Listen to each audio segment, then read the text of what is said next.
Thank you so much for joining the show. Let's dive right in because we only got so many minutes.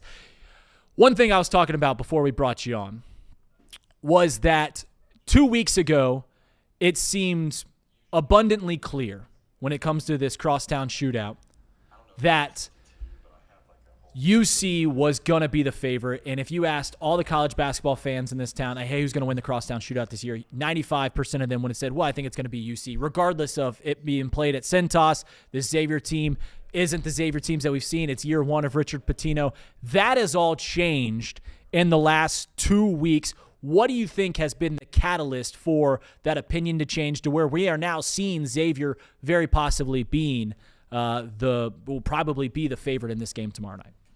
Well, I think it's as much about UC as it is Xavier right now, right? Like the EMU loss, the Tarleton State performance, on top of a team that wasn't performing all that well metrically on the offensive end to begin with, has gotten UC fans feeling like, oh no, here we go again. Wes can't coach offense, that type of thing. So that's contributed to that sentiment a lot. But also, I mean, let's face it, after the Iowa and Santa Clara 19-point losses back-to-back, I think most people in town were thinking this Xavier team's going to have a hard time winning another game, period, much less winning Big East games and competing in that conference.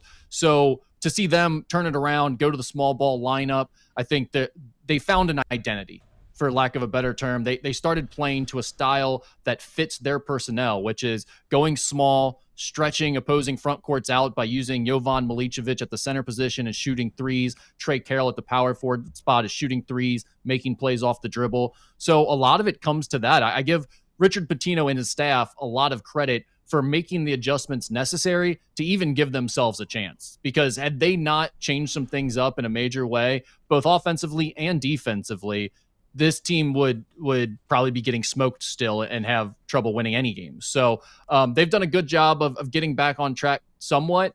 I think there's probably been a little bit of a overreaction on both sides, both Cincinnati and Xavier fans, to the last few results.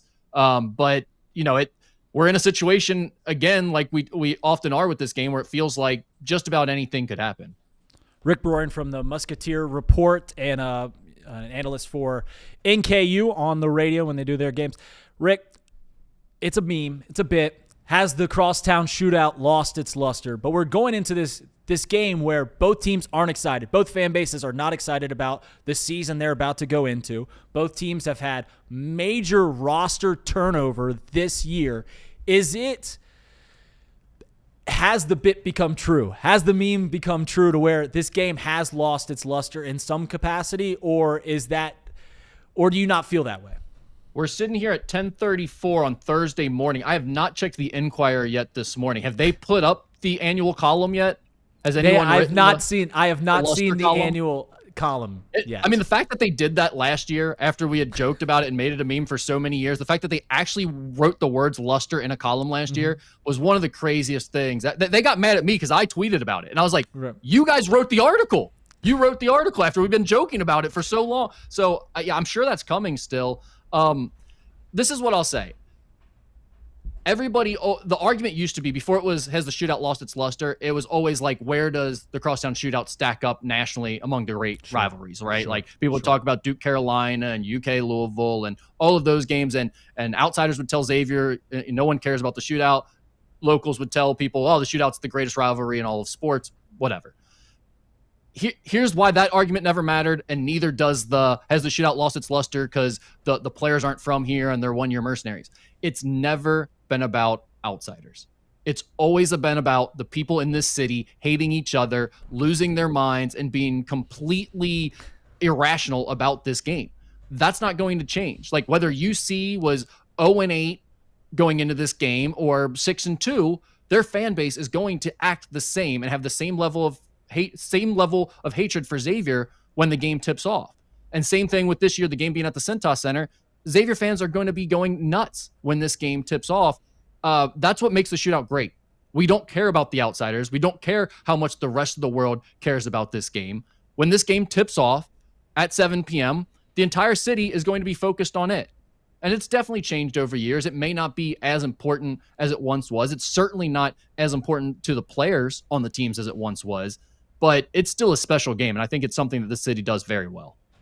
No, there's absolutely no doubt about it, and that was an excellent point. Is because when it's 7:00 tomorrow, Cintas Center is going to be rocking, regardless of who's on the court, what the expectations of the seasons are for either team, whether it's Richard Pitino's first year or 20th year as the head coach of the Xavier Musketeers or whatever. That game is always that was an excellent point, and I'm not going to lie, I was leaning towards hey, this game doesn't feel like it does when I was 16 years old.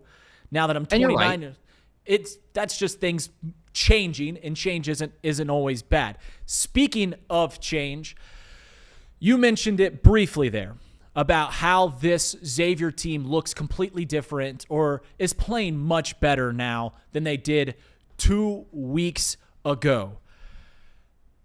How has it surprised you, as someone who follows this team closely, just how much they have changed the way that they play and changed the way that they've been able to compete over these past few weeks?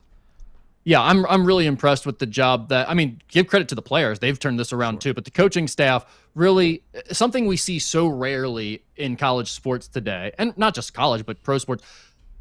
These guys get paid a ton of money.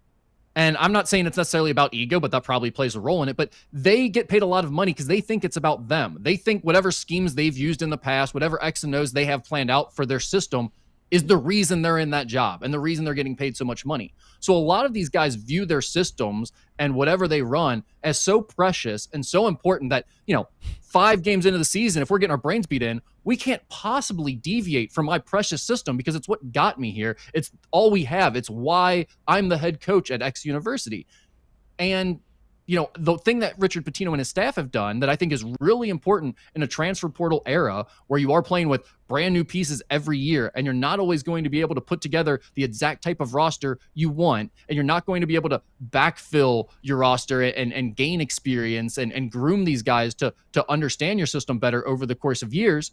You have to be able to adapt what you're doing to your personnel in those situations. And I think that's what we've seen from Richard Pitino and his staff this year. It started off being, we're going to fly around, create turnovers, we're going to block shots at the rim, and we're going to play really fast on offense. And, they're still playing really fast on offense, but they've had to completely eliminate having shot blockers in their starting lineup and go with a small ball, stretch, 3-point shooting center in Yvon Malichevich, because they weren't getting anything out of Virginia transfer Anthony Robinson.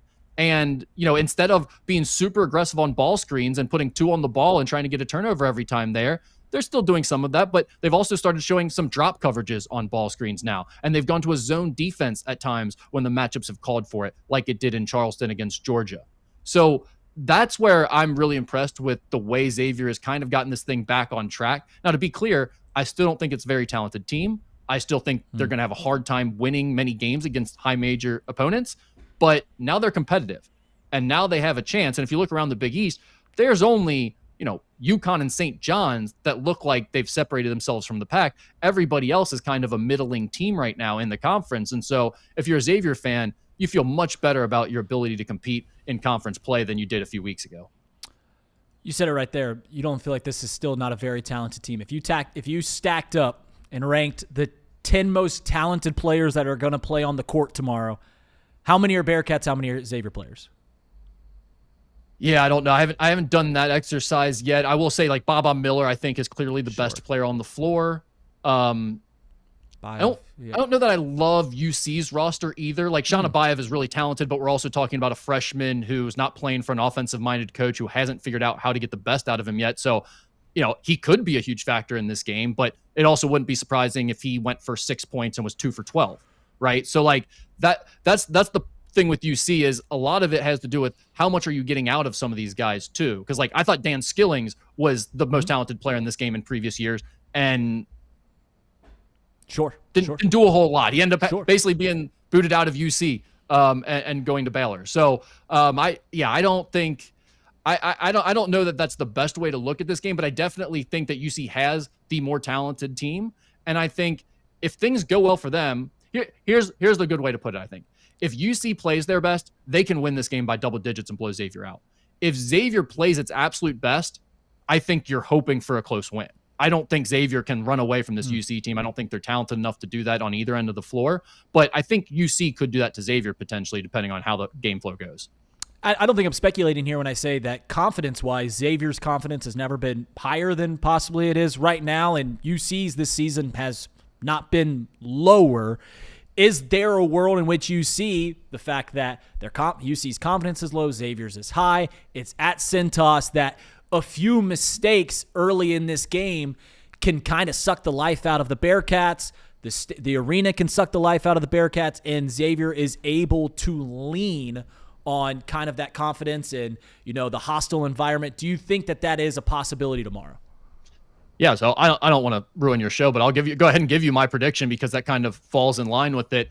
I would not be surprised if UC wins this game. I just told you I think they're the more talented team. Sure, I think they can blow Xavier out if they play well. I am to the point, though, watching UC, watching Wes Miller, seeing some body language stuff going on with that team, to your point about the lack of confidence right now, I don't think they're in a very good spot. I think they get up early on Xavier. They're scoring in the lane because Xavier's 2-point defense isn't very good. They get a lead in the first half, and then Xavier goes to a zone. And then at that point, we start to see Wes scramble, and we start to see a drought, and the Cintas Center gets loud, and you get that, what you were just bringing up, that, oh no, here we go again feeling, if you're the Bearcats. And if that happens, then I think Xavier ends up winning a close one. My final prediction, 68-64 Xavier. And I told you, I wouldn't be surprised by anything on UC's side this year. Like, they could win this game by 15 points, and it would not surprise me one bit. But I cannot trust Wes Miller to win this game. Yeah, the final question I'll ask is, that clock strikes 0 tomorrow, and you watch 40 minutes of basketball, and you're sitting in your head thinking, I can't believe what I just watched. What is the most unlikely scenario? Is it a big blowout win from Xavier? Yes. Yeah, that's what it's Xavier not hitting like 15 to 23s and still winning the game. Because to me, that's the path for Xavier. It's like, you got to get hot from the outside. You've got to get the front court. Yvon, Malichevich, Trey, Carroll knocking down threes and really screwing up UC's interior defense. Because UC is elite defensively right now by the metrics. They're top 5 in the country. And a big reason for that is they have a 7-2 shot blocker and a 6'11 shot blocker in their front court. Well, Xavier's strength is they've got 2 shooters in their front court that they can maybe pull those shot blockers away from the rim, or at least make you change what you're doing defensively if you're Cincinnati, to where potentially you won't be as effective. So if that's how I see the game going for Xavier, if it goes well, if they're able to find a way to win without hitting a bunch of threes and without that happening, that would be absolutely shocking to me. Yeah. What's your favorite Crosstown Shootout memory? Oh, the brawl. Without a question, the brawl. Yeah, it was, I mean, part of it for me is like, I'm selfish in this scenario, and I was young, just kind of getting going, covering the thing. And like, Twitter's getting going. It's like 2012. So Twitter was like kind of jumping around 2009, 2010. So it's just becoming a thing. You want Twitter followers. You're tweeting into the void. No one's like really caring about what you tweet if you're the Xavier guy. And then all of a sudden you're the center of the national sports world for about 48 hours after Yancey Gates and Kenny Freeze go face off there at center court. And like, I gained like 1,500 followers in 24 hours and all that stuff. So, yeah, that was, to me, by far the best shootout moment in my time.